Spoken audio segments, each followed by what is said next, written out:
The Ghost of Silent Smith, An Uncanny Tale by C. Franklin Miller. Silent Smith was dead to begin with. Of that there could be no doubt. The story of his tragic end was featured in the first column of every sporting sheet in the country, and was officially verified in due course by the physician, the coroner, and the clergyman. Furthermore, the tragedy itself was visioned by some 20,000 eyes. They all saw the blinding speed of the ball as it left the pitcher's hand. They saw the melancholy indifference of Silent as he stood at the plate. They saw the ball crush into his right temple, and they saw him fall. Some said that he wanted to die, but that is beside the question. Of one thing we are sure: Silent Smith was dead. I, myself, saw his corpse 2 days later. It was laid out in somber black. His coffin was black, his suit was black, and black was his bat-wing tie. Black was his favorite color. It harmonized perfectly with the gloom of his disposition, and to it he clung, consistent in death as in active life. The time of his death is likewise certain. It occurred at precisely 22 minutes after 3 Eastern Standard Time. That fact I have verified. It is important. Had it occurred 5 hours later, there would be nothing unusual to tell about. Silent Smith would have been duly buried, mourned, and finally forgotten, except for the brilliant record which will always stand as a monument to his pitching skill. As it was, he died at the time stated, and his corpse was in the hands of the coroner exactly 1 hour later. That same hour found him staging the most remarkable comeback in the history of the national game, and this at a point 3,000 miles away. I make that statement with a full knowledge of the actual facts. As a member of Johnny Morgan's Bears that year, I saw the weird occurrence with my own eyes. It happened out on the coast in the presence of some 8,000 fans. Those in the assembled throng who knew Silent and his mannerisms could only stare and wonder. At the time, they had no knowledge of his death. I had. So had the rest of the players on the Bears bench. A telegram from the East had borne the tragic news. That message shed a ghostly light on the astounding phenomenon and lent to the affair a vague tinge of plausibility, however amazing. Understand, I do not deny the evidence of written records. That would be useless. I know that talkative Andy Gregg was on the mound for the Bears that day. I realize that he was credited with the victory which brought to the club the first pennant we ever flaunted along the coast, and I agree that he deserved the credit. For all practical purposes, the voluble lad had labored 9 full innings, giving one of the most sensational exhibitions of hurling ever witnessed. Nevertheless, I insist that Silent Smith pitched the Bears into that pennant as surely as his death occurred 2 hours before the game was called. Let us see. Silent Smith had been our twirling ace the greater part of the season. Anyone who ever saw him in action will tell you he was a pitching marvel. He could work in turn every 4th day, do relief duty in between when called upon, and still win the vast majority of his games. Notwithstanding his proclivity for hard work, he was strangely lacking in enthusiasm and possessed no more sociability than an ancient tombstone. Mind, I do not profess to have any first-hand knowledge as to the sociability of a tombstone. My head never rested within the shadow of one. It may be that their communion is confined solely to the realm of departed spirits, but as far as the human eye can see, they are extremely unsociable objects, and so was Silent. I well remember the veil of gloom which accompanied his advent into our spring training camp. He came wandering out upon the field like a lost sheep, trailing a big black bat, the most dismal-looking rookie I ever laid eyes upon. His face was a masterpiece of dark despair, sketched in deep, weary lines ill-fitted to carry a smile. Shrouded in sackcloth, he could have done justice to the role of chief mourner at anybody's funeral. The chief had been busy all morning, looking over a number of promising young pitchers whose efforts would have ruined the disposition of any trainer. We had been hanging their offerings all over the park. Not one of them had enough stuff to last in a AAA league. The chief's ire had been mounting accordingly, and the sight of Silent gazing dismally on had no soothing effect on his temper. "Say, Smith," he growled, "you're supposed to be a pitcher, not a monument. Snap out of it. Let's see your stuff." Silent produced a ball from his hip pocket and nursed it sadly for a moment or two. I thought he was going to cry. Instead, he answered the chief in a very meek and tired voice. Yes, sir, Mr. Morgan." Some of us may have grinned in secret, but no one laughed outright. We knew the chief too well. He was fairly boiling inwardly, and the lid was due to pop at any moment. Silent, however, paid absolutely no attention to him. After uttering those surprising words, he ignored the chief completely. Slowly, he made his way out onto the vacant mound and started a slow wind-up. The chief swore that this latest addition must have served a term on the box of a funeral cab. Slow-motioned or not, the lad was uncommonly graceful for a southpaw. That we could use, but what he did to the ball no one ever knew. The thing he threw with that left arm of his was the biggest puzzle I ever stood up against. As if encased in gobs of gloom, the ball came floating up to the plate and dropped dejectedly into the catcher's mitt. It was more like a sigh than any soundless thing I can think of. It eluded our bats like a soaring phantom, and had us doubled in knots in our efforts to deal it a solid blow. Within 15 minutes, the chief knew that he had a marvel in tow. I could see him melt as he watched the lad's solemn performance, and his face began to beam. "All right, buddy," he sang out genially, "but what do you call it?" This time Silent made no answer. At least he did not speak. He merely raised his shoulders and sighed. A long, deep sigh. That settled it. The sigh-ball, someone suggested, and the sigh-ball it was henceforth. The boy could likewise hit. Not that he ever set the league on fire as a slugger, but he revealed a deadly punch with his big black bat which made him a prince among pinch hitters. This uncanny ability of his in a pinch was first demonstrated in our opening game of the season. Up until the 8th inning, his batting performance had naturally classed him as another weak-hitting pitcher. He had struck out on 2 occasions and had raised a puny fly in a 3rd attempt. The 4th time he stepped into the box, however, the winning run was resting on 3rd, and he brought it in with a pretty single. How he did it was as much of a mystery as his sigh-ball. His woeful stance at the plate certainly would never have labeled him a batter of any quality. The picture he presented, as he clung to his big black bat, was one of utter hopelessness, and might have been captioned "The End." Yet, in a pinch, he could deliver. We simply had to accept Silent as he was. There was no changing him. His actions were entirely too unexpected and unnatural to be fathomed. He could strike a batter out and look painfully unhappy over the deed. He could win a game with a timely drive and go into mourning. His normal atmosphere was gloom, deep and mysterious, and it never varied.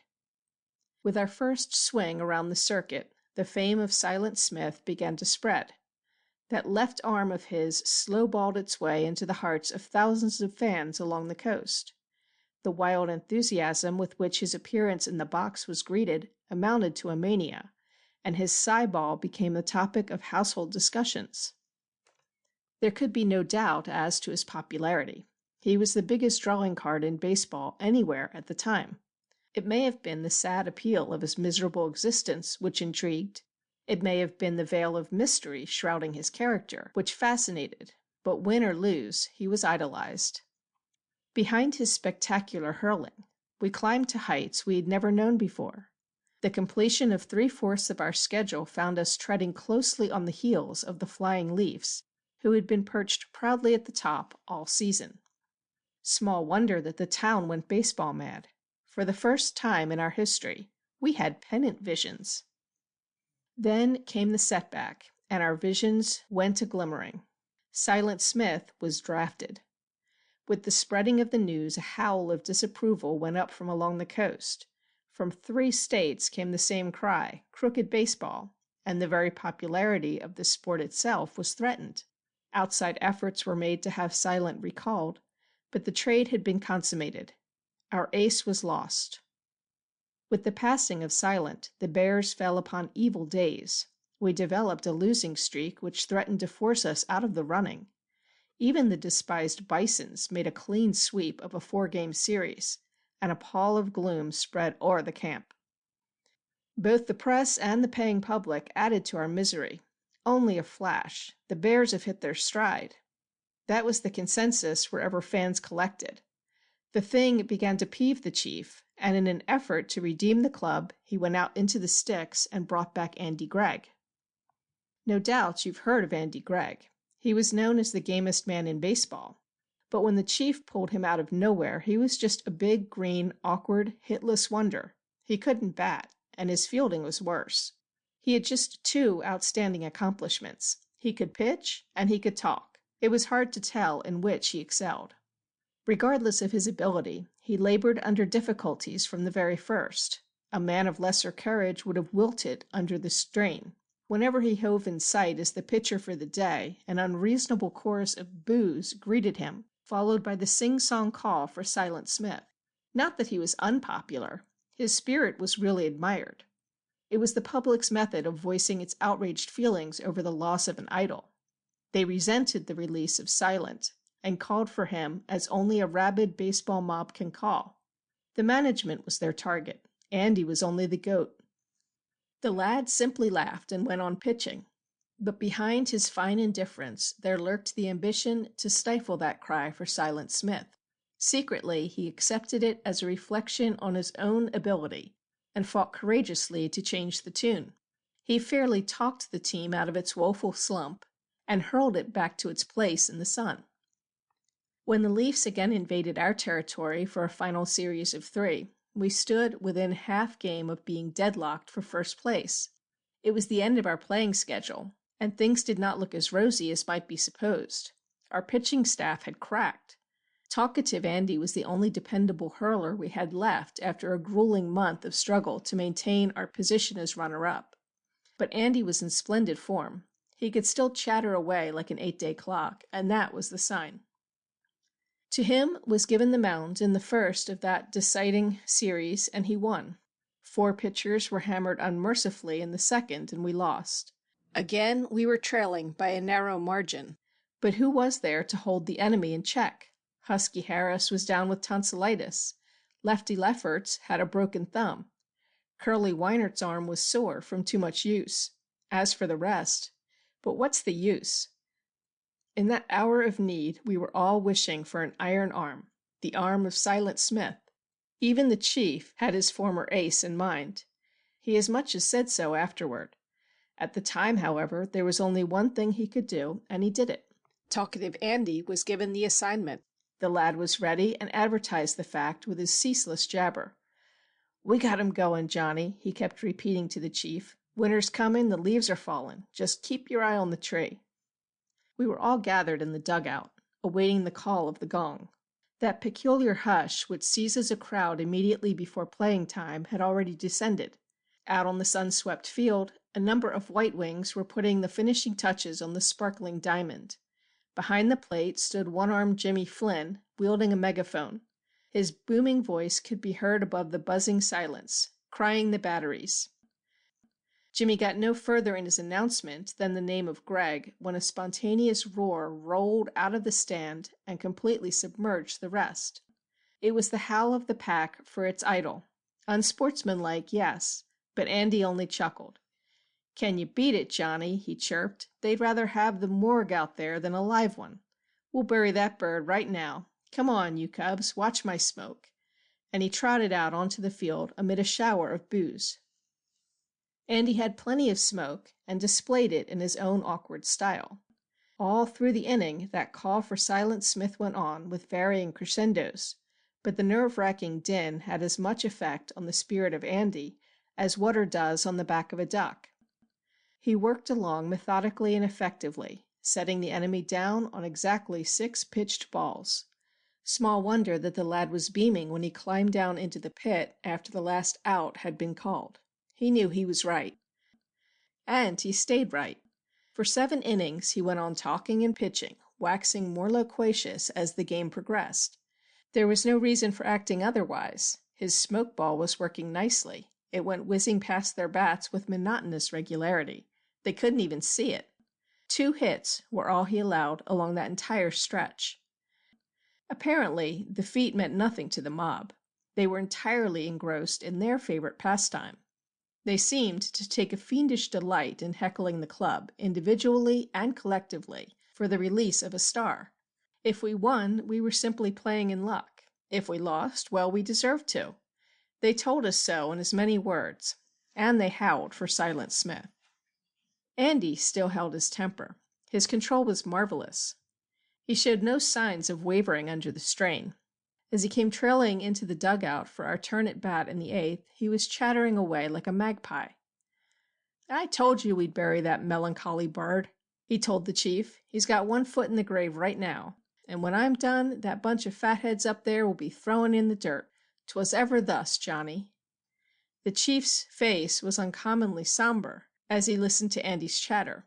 In his hand there fluttered the familiar blue of a telegram. Without a word, he handed it over. Andy read the news and his countenance fell. Silent Smith was dead. That was the break which went against him.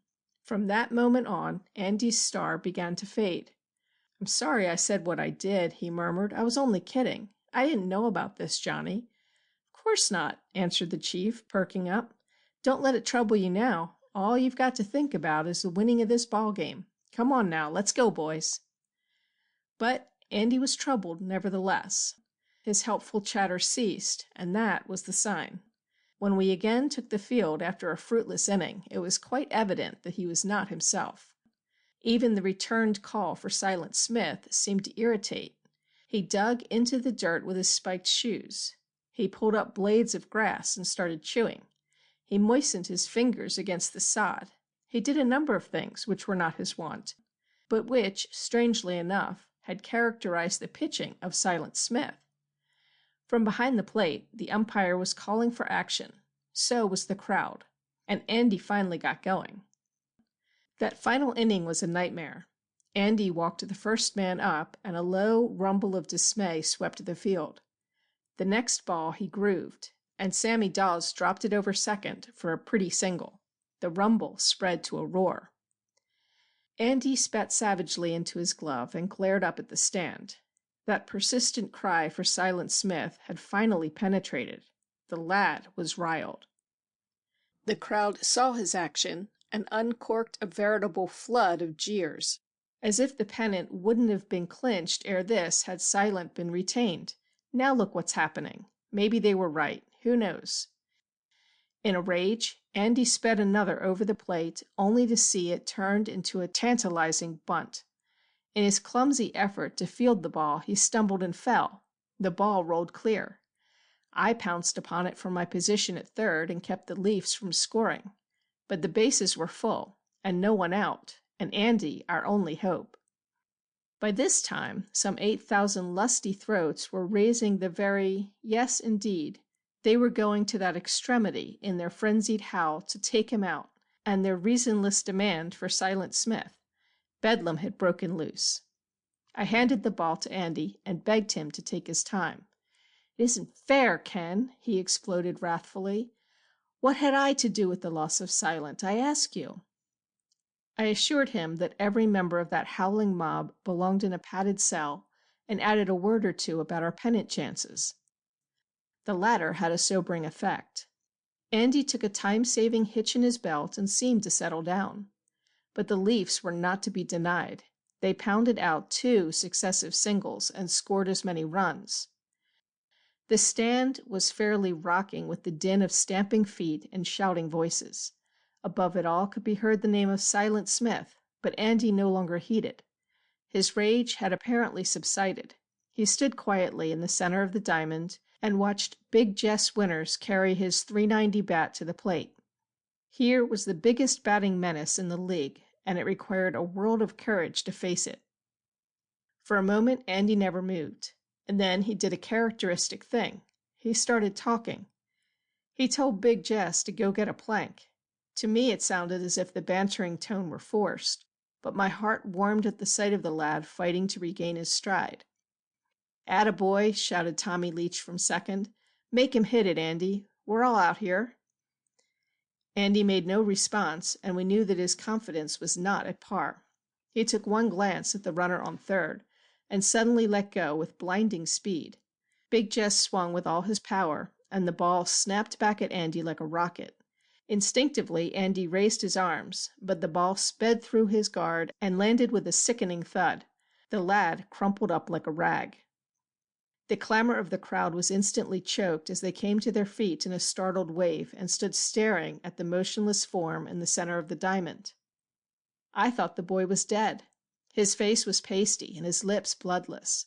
Apparently his heart had ceased to beat. His eyes were open and staring with that fixed expression commonly associated with sudden death. For 10 minutes we worked over his lifeless form. The only perceptible sign of animation was a faint fluttering of the pulse in his wrist, which occurred at intervals of about a minute. The condition was strange enough to make even the club physician look puzzled. Then, with surprising force, Andy's heart began to pound along like a trip hammer. A patch of color spread in his pallid cheeks. Another minute, and his eyelids fluttered weakly, his broad chest heaved, and he sighed. With glassy eyes he stared at the anxious group which circled him. His brow was furrowed, as if he were unable to comprehend the meaning of it all. He attempted to climb to his feet, but got no further than his knees. 2 of the boys caught him by the arms and started to lead him to the clubhouse. He would not have it. He shook them off and swayed uncertainly into the pitcher's box. A gasp of astonishment went up from the crowd. No one had ever dreamed that he could resume play. It was unbelievable. They stared at him in silent awe, a mute tribute to the sheer grit of the man. And then a roar of admiration proclaimed a new idol. Silent Smith was dead. "Sure you're fit, buddy?" inquired the anxious chief. For a moment there was no answer. Andy turned a haggard face and gazed at the chief with strangely sad eyes. He looked as if all the troubles of the world were resting on his shoulders. Then, "Andy's all right." The words sounded queerly detached. The voice was toneless. The chief shook his head and slowly left the field. He was going to take a chance. He had to. He sent 2 of the boys out to the bullpen to warm up, however, in case Andy couldn't make the grade. The crowd settled down in the stand and started buzzing like so many bees. Nothing like it had ever been seen. A blow like that would have crippled the spirit of most men. But there was Andy, willing to go on. Was he able? All eyes were glued on the lad as he started digging a hole with his spikes in front of the rubber. He ignored everything else completely. That the team was on the small end of a 3-0 score, and that a runner was waiting on every sack just itching to swell the lead, was of no importance. He scraped and he kicked at the dirt with a slow, measured effort, as if the digging of holes was an art. All this with hanging head and downcast eyes. At last the hole was perfect, and he picked up his glove. To me, it looked as if he were still in a daze.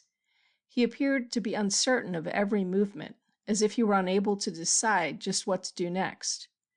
"All right, Andy?" I inquired doubtfully, handing him the ball. He made no response. He ignored my query as completely as he had everything else. Turning his neck, he started a slow, graceful wind-up, every motion of which was perfectly familiar.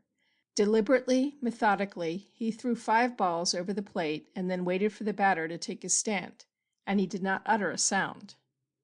I shall not attempt to explain it.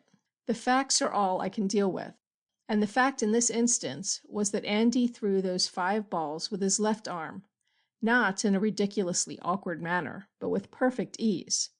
Furthermore, his style was identical with that of Silent Smith, and Silent Smith was dead. But this was no time for theorizing. The batter was set. The umpire was waiting. We fell into position, and play was resumed. Andy's amazing change of pace certainly worked havoc with the enemy bats. Lanky Andrews stood up to the plate like a statue and watched 3 perfectly good strikes float across. His bat never left his shoulder. Chubby Wilson did a little better. He at least swung. In fact, he swung 3 times, and then followed his lanky teammate back to the pit for the second out. Pinch hitter Collins nipped the ball for a puny fly, which Jordan, our catcher, smothered in his big mitt, stranding all 3 of the runners who jammed the bags. and the ball that did it was the sigh-ball. The wonder of the thing held the crowd spellbound. They watched Andy's weird performance with gaping astonishment. Had the lad changed his style? Could he have perfected that famous delivery in secret practice? Had he been holding out for the past few weeks, thinking to spring a surprise at the psychological moment? Questions were flying fast. Answers were scarce. Had they known of the fate of Silent Smith, their thoughts might have taken a more gruesome channel. Had they read that telegram from the East, they might have agreed that Silent was answering their call at last. As it was, they could only stare and wonder. When we again trailed into the dugout, we found the chief in earnest consultation with Dr. Barrett, the club physician. The word was spread that Andy be left alone, and he was. He came shuffling off the field, with hanging head, and settled down into a listless attitude at one end of the bench. Dr. Barrett studied his drooping figure for a moment or two, and finally shook his head. So did we all. If the dead can come back to any form, Silent Smith was sitting there in his accustomed place, radiating as much gloom as he ever had. But the most unnatural twist of the whole affair was still in the making. Pudgy Ayres lined a pretty single into right to start our half of the ninth, and the crowd started pulling for us at last. Tommy Leach pushed Pudgy around with a well-placed bunt and beat out the throw to first. Both of them advanced a bag when Marty McGowan walked, and the bases were full. All we needed now was someone with a punch, someone who could uncork a drive that would sweep the bags and tie the count at 3-all. Andy was the next man up, and everybody was looking for a pinch hitter. With victory at stake, it would not do to take a chance on the hitless wonder. But the chief must have been playing a hunch. He never said a word when Andy climbed out of the pit and surveyed the bat rack with melancholy eyes. Mine was the only black stick in the lot, and Andy picked it up. Amid a silence as dead as a graveyard, he dragged the bat up to the plate. Every movement he made was followed by the crowd with straining eyes and bated breath. The moment was fraught with something beyond their knowledge, and the mystery of the thing held them fascinated. A newspaper photographer took up his stand along the foul line and focused his camera on Andy as he entered the box. If Andy saw him, he made no sign. His eyes were glued to the ground. Dolefully, he sidled around to the left of the plate, grasped his bat with a weary effort, and stood waiting. Blondie Vance, the opposing pitcher, was visibly shaken. Andy had always been a right-handed batter, and to see him fall into that woeful left-handed stance with a big black bat was like looking at a ghost. For a moment Blondie stared, and Andy gazed sadly back. The umpire brought Blondie back to earth, and he finally started his wind-up. That was his last pitching effort of the season. The ball went sailing toward the plate with absolutely nothing on it. Andy connected with a resounding crash, and 3 runs came trailing in. The score was tied while Andy, with the winning run, was rounding third. He staggered the distance between third and home. His feet were dragging as if loaded with lead. He managed to make the plate with the deciding tally, and then collapsed like an empty sack. It was fully half an hour before Andy recovered and started jabbering away like the lad we knew. The doctor took him in hand, and Andy was puzzled over the discovery that he himself had finished the game. His last recollection was that of being hit by a batted ball. I might add that a picture of Andy starting the ball on that home run journey appeared in the Daily Mail, issued on September 11, 1912, and created much discussion throughout the country. While somewhat blurry, Andy's face is sufficiently clear to be identified. Covering his face like a veil is a misty something which closely resembles the melancholy features of Silent Smith. And Silent Smith was dead. End of The Ghost of Silent Smith. Recording by Colleen McMahon.